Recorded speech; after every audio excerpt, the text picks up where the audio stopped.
The following podcast is part 2 of an answer to a question posed by Anele, an entrepreneur based in Johannesburg, South Africa. How do I, as an entrepreneur, lead my business through the uncertainty that surrounds the COVID-19 epidemic? In part 1, Allon focuses internally, primarily on the people part of one's business, how we help them feel prepared, calm, and confident, how we help them to continue moving and keep the business's wheels turning, and how we as the leader in our business need to raise our gaze in order to find opportunities we can pursue with our teams. Part 2 is going to help us think differently. During this podcast, we discuss the myth that small businesses are nimble and can pivot with ease, thinking both short-term and long-term at the same time, the epidemic's second wave, and also how to adjust to a new normal. Let's begin, and let's start by talking about that important fallacy, the myth that small businesses pivot easily. My name is Gareth Armstrong, and you're listening to a Razor's Edge Entrepreneurs Ask conversation. And so there are going to be lots of corporates in that situation right now that have got lots of resources and will indeed buy time through this crisis. And they will no doubt have to change, and there'll be a wake-up call, and we will have a new normal in those. Those big corporates that do not have the resources, i.e. the ones that are highly leveraged, the ones are very, very tightly focused in certain markets or product sets that have got very little flexibility in terms of where they can go, I believe those are going to be the big losers.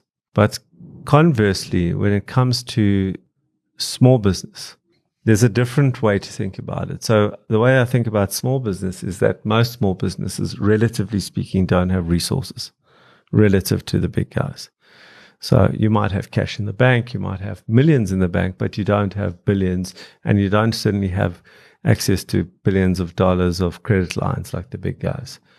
So we, relatively speaking, we're resourceless, but we are far more nimble. We know that. So the metaphor that we use for small businesses is around the fact that we are nimble and that we can pivot, and all these ideas that make us believe that we can move very quickly and act very quickly.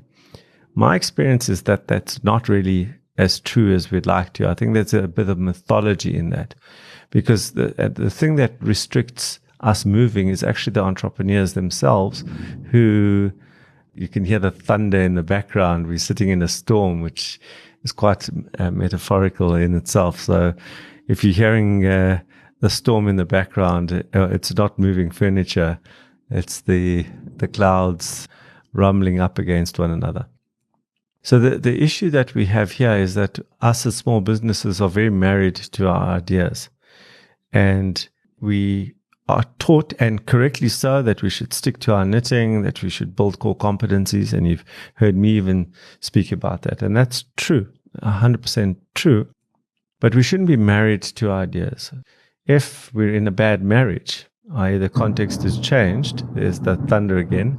If we're in a bad marriage because of whatever reason, we should think about getting divorced or renewing our vows with our business. And what I'm seeing now is that these businesses are like deers in a headlight. These small businesses, they've got no resources, and they are as stuck as the big businesses. And it fascinates me, and I'm saying, well, how nimble are you? You're supposed to be all nimble, but you're doing the same thing as you did before. You're just doing less of it. And what I immediately after this crisis started to become very real, I walked into my sales team and I said to them, right, do you remember Race Corp, the company? Do you remember what we sold? When you go out there, you have to forget what we did and what we do. You have to go and listen for opportunity. Go listen for the opportunity. Bring back that opportunity. Now, if you remember one of our previous podcasts, we spoke about one of the characteristics of entrepreneurs was they have the ability to muster resources, put resources together. So I immediately go into that mindset, okay, bring me the problems, and I will muster resources around those problems. I will put together different resources in terms of different skills, suppliers, capital, whatever is required to solve those problems. And my previous mindset was that I would use 80% of what I have and 20% new. And I just said to myself, in this crisis, if I carry on being married to that, then I'm going to be one of the, like this big tanker. I need to reverse that. I'm happy in this moment to use 20% of what I have. And because we're in a crisis mode, I need to be thinking about 80% being different. Now, whether that is just for now, for the next couple of months, and then we revert back to the 80-20, we'll come back to a podcast and we can answer that question. But if I was married to what we have done as Raise Corp and what we have, I don't think it's going to be business as usual. I think it'll be similar. I think it'll come back to a sense of normality, but so many other things will have changed. And so I have to then, at least I'm coming from a state of flex into that new state. This feature is one I'm really excited about. Entrepreneurs Ask allows you direct access to the thinking and experience-backed insights Allon and his team have acquired over a 20-year period of helping entrepreneurs take their small and medium businesses to new heights. Let's now continue with the conversation. Allon has thrown down a gauntlet. Are you thinking and acting in a way that is going to see your limited resources dry up before you are able to pivot? But how do we think differently? Allon offers some insights here. The way that I operate is I try and create a framework to replicate my thinking. And when I'm early on in problem solving, that framework keeps iterating. We've spoken about the importance of iteration before in our previous podcast as well.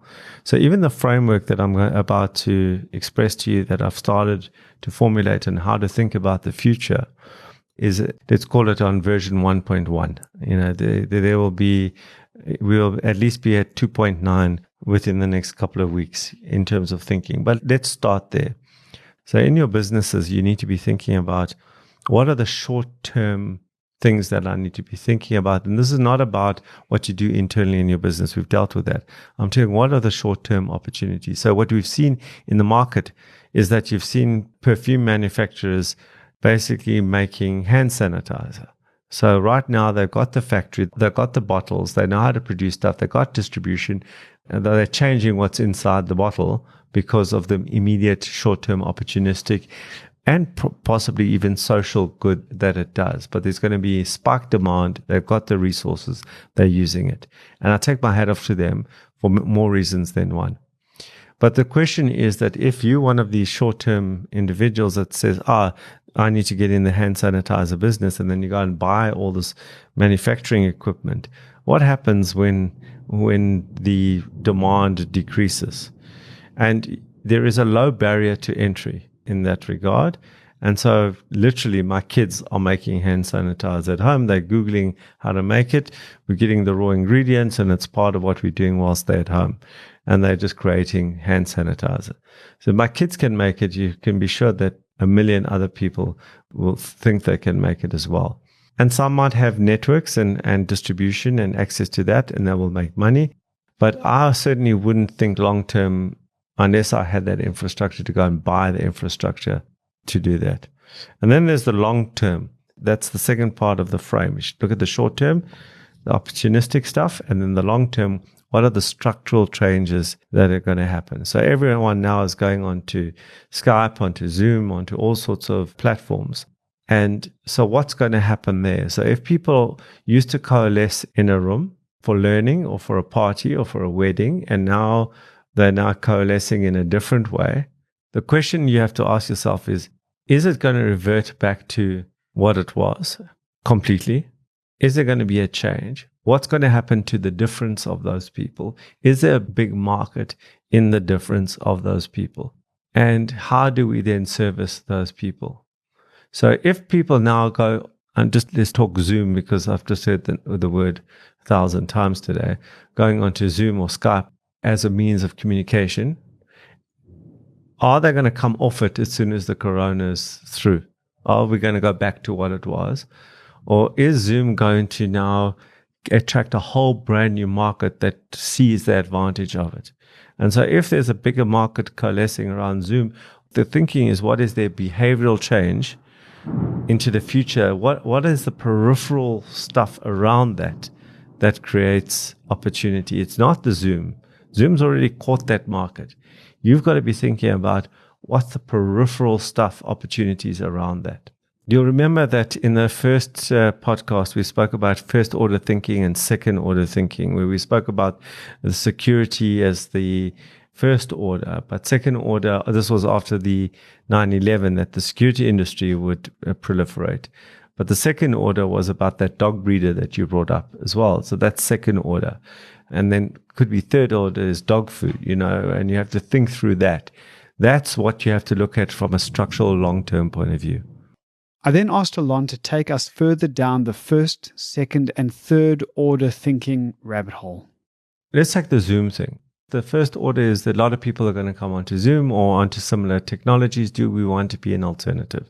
The second way of thinking of that is that if I was an organization that required people to come for lots of meetings and I needed infrastructure, and people have been talking about this a long time, I can go digital now. I can have my meetings virtually. I don't have to fly. And that's second order. And that means I need smaller premises. But the third order, even beyond that, so let me give you the example of this, a real example of this. So we saw that what happened is that music became almost free. So musicians used to get a piece of every record sold. Then when it went on to radio, they got a clip of every time it was played. So that was the thinking then. And then what happened is that all the music was digitized and it became close to zero cost. Okay. So how did these musicians make money? But what you saw happening in the industry was that all of a sudden concerts became huge. People wanted the experience. They wanted the live experience. So what the musicians who understood this saw that they're going to see music as basically the loss leader to get popular, to get people to the concerts. And that's where they were going to make the money and sell the T-shirts and the caps and all the peripheral stuff. So those people who adapted then made money that way.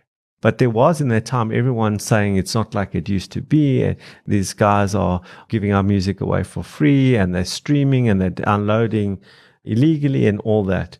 The ones that saw that this was going to happen were saying, okay, how do I take advantage of that? And society, in a weird way, corrected itself and wanted an experience. So coming back to the Zoom thing, if people are going to be behind screens, we're social animals. We're going to crave experiences. We're going to crave live experiences. The third order thinking is, if this happens, what are the live experiences that we can create in order to basically balance the world? And I would say in a safe way. I just put it in. I don't know what this means. I haven't had enough time to think about what it is. Otherwise, I'd be going to do it right now.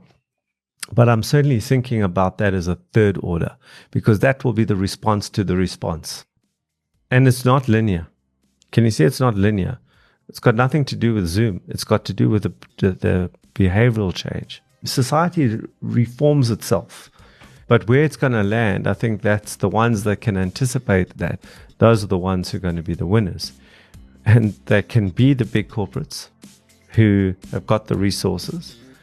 And they can be the authentically nimble entrepreneurs who can start to anticipate and build toward that. I just love how direct this is. If we do not change the way we think now, our businesses will fall by the wayside and eventually into obscurity. We need to consider all we have available to us, all of our resources, as we look with eyes wide open for opportunities. It also isn't good enough to only think about the short term. We need to have the short and long term in our mind at the same time. This is no simple thing, and it doesn't end there. To me, destruction is a very important part of our journey as entrepreneurs. The problem is that when you've worked so hard for something, it's very hard to go and destroy it. And, you either have to destroy it yourself or the market will destroy it for you. And you can either control that destruction or it will be taken out of your hands, but it will happen. It's the natural order of things. For me, a big part of what I'm thinking about now is what is, once again, short term and what's long term. what do I start destroying now within the business, both from a process and from an infrastructure, everything. I've looked at the whole business in terms of what needs to be destroyed, what won't be important in the future, and have the courage to destroy that or start destroying that. But on the other hand, is to start looking at what will be created, because I need this energy. I can take all the energy that I would have focused on a decaying part of the business, and I can use that on the green shoots that will come out of this change. So destruction, I look at first of all within the business, but also looking outside opportunistically once again, is that if there's destruction happening, forced or unforced, there's residual value in that destruction. That's a complex problem to think through. But what then I'm looking for in the market is what is going to be destroyed with the resources I have. What can I take advantage of in that? Do you have a decaying part of your business? What energy are you potentially wasting trying to keep it alive? Are you controlling the destruction that is taking place in your business, or is the market in control? What residual value is being unlocked all around you as other businesses are coming to an end? And are you fully aware of all the resources you have at your disposal and how to use these to take advantage of coming opportunities? We need to be able to answer these questions. Let's now get very practical. I ask Allon what actions we need to take right now to catch up and to get on the right side of the coming changes. What people have to do is think. When I say think, I mean really take time out to think. And in this chaos, and there's a lot of fear going on in one's mind and a lot of anxiety, and there's a lot of demands on us as entrepreneurs, and a lot of people calling us to say what's going to happen as if we know the answers right now. And so you have to have the discipline to step out and think. And what I have been doing as soon as I started anticipating where this might be going, and that was a function of reading a lot and trying to, as I said before, decipher what was true and what wasn't, what I resonated with from an intellectual point of view and what I didn't, then started to think, okay, if this, then that, if that, then that. And literally, I have to write, I'm very visual, and literally draw, if this, then that, if that, then that, or that, or that. Am I right? And then think about whether I'm right. What am I missing? And do that again. And if my patterns start coming clear, then I start going there. And then all of a sudden, like I've said in one of my books about the red BMW, as soon as you're aware of where the opportunity might happen, you start to see it. You start to see it all over it, and it almost feels like you were too late, but you're not too late. You're just now seeing it more in the market than you would have prior to thinking that. And then you start investigating that, and then you try and understand, and you have to be open to the fact that you're wrong or you are late. So then you go and you keep going down these paths, these thinking paths. And so what I've been doing every night, sometimes until 2 or 3 in the morning, is just either lying in the dark and mentally drawing the picture, or physically in my office, just drawing this if then that, if that then that, or that, literally coming back to the office the next day to try and investigate whether I can make that real or not. How do you hold yourself back or discipline yourself enough to not go everywhere? No, I do go everywhere. I have to go everywhere. In I was one of the co-founders of Entrepreneurs Organization in South Africa, and they have a concept called a forum where you sit 8 or 10 of you in a meeting once a month and you discuss issues. And they talk about the 5%, is that if you want to get real value, you have to go to the 5%, that scrape the bottom of the barrel of how you're thinking and how you're feeling, almost to be that vulnerable. And to me, all the first ideas are going to be quite normal. It is when you keep pushing more and more and more and keep pushing and saying it's not enough that you get to the gold. You have to get to that bottom 5%, because it's in that bottom 5% that no one else is thinking, or very few people are thinking, and therein lies the opportunity. Your first response is the obvious one. Hand sanitizer is obvious. It might be a good idea, like we said before, but it's so obvious that to me, I would discard that immediately. It's about going everywhere for a long period of time that gives you a far richer source of ideas to follow. Do you spend enough time thinking? Have you looked at the COVID-19 situation with as much care as you need to? Do you have the discipline to work your way down to those opportunities that can only be seen with a 5% mind? These are questions that lay bare the extent to which we are prepared for what is to come, including a state of new normal. And here is why this is so important. And I think what's happening in South Africa right now is this wave is coming in, the first waves are coming in, where what I'm really worried about is not the first wave. I'm worried about the second wave. And if you look back at the history of 1957 epidemic, more people were killed in the second wave than the first wave of the epidemic because they let their guard down and they said, it's over. So they went back to normal, not new normal, too quickly. And so they got taken out by the second wave of this epidemic that came through. So to me, it's about holding these states and knowing when is it okay to let your guard down in this new place that you find yourself in.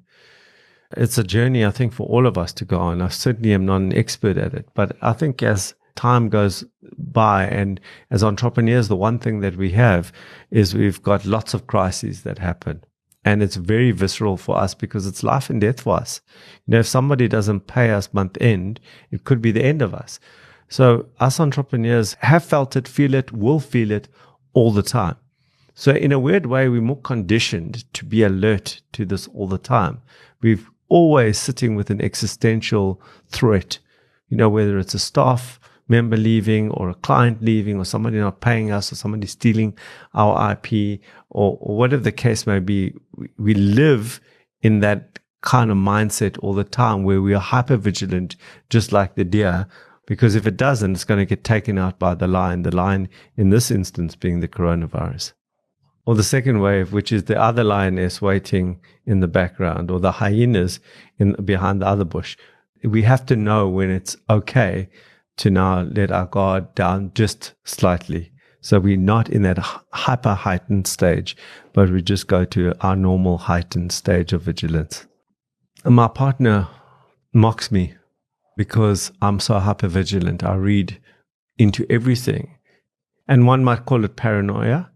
And Andy Grove wrote a great book called Only the Paranoid Survive. And I am healthily paranoid. I keep anticipating. And for me, the moment I lose my paranoia, okay, and I'm using that not in the psychological term, but in a survival term, to me, that's the end of me. I then asked Allon if this leaves him exhausted and how he is able to manage it. Here is his response. In the world, they talk about asymmetrical response to something. Somebody does something and you respond in a non-equal way, either too much or too little. So when you are hypervigilant, you've got to respond in the appropriate way. You have to respond quickly, but you can't over-respond or under-respond. It has to be to what you're seeing and what you're anticipating. We see with the panic buying of toilet paper, etc., is an asymmetrical response. It's an illogical response, but it's an asymmetrical response to what's going on. It's also about ensuring that your response is energy conserving, because otherwise you become neurotic. So it's about just also being metered in the way that you respond, but you can't just sit there and not respond. But you watch, you observe. Do I respond? Don't I? How much do I respond? We've covered a lot of ground in this discussion, and a lot of hard questions are on the table. Following the recording of this podcast, I've seen how Allon is practicing what he is preaching, and here is why. The one thing for sure for me is that there isn't going to be a normal again. It's going to be a new normal. You cannot have a shock to a system this large, this global, and it coming back to normal. People's consciousness will change, systems will change, organizations that have been around for 100 years will disappear, and new ones will grow to take their place. It is definitely not a normal. It is definitely going to be a new normal. And you want to be the people, the entrepreneurs who are the winners in that new normal. I hope this has been a worthwhile listen. If you would like to have Allon and other experts share their insights into a question you are tussling with, send us a short 10 or so second voice note to entrepreneursask@racecorp.com. Also, go to racecorp.com to sign up for notifications of our next release, or alternatively, follow Racecorp on your favorite social media platform for notifications of more podcasts and resources like this one. I'm Gareth Armstrong, and it has been a pleasure.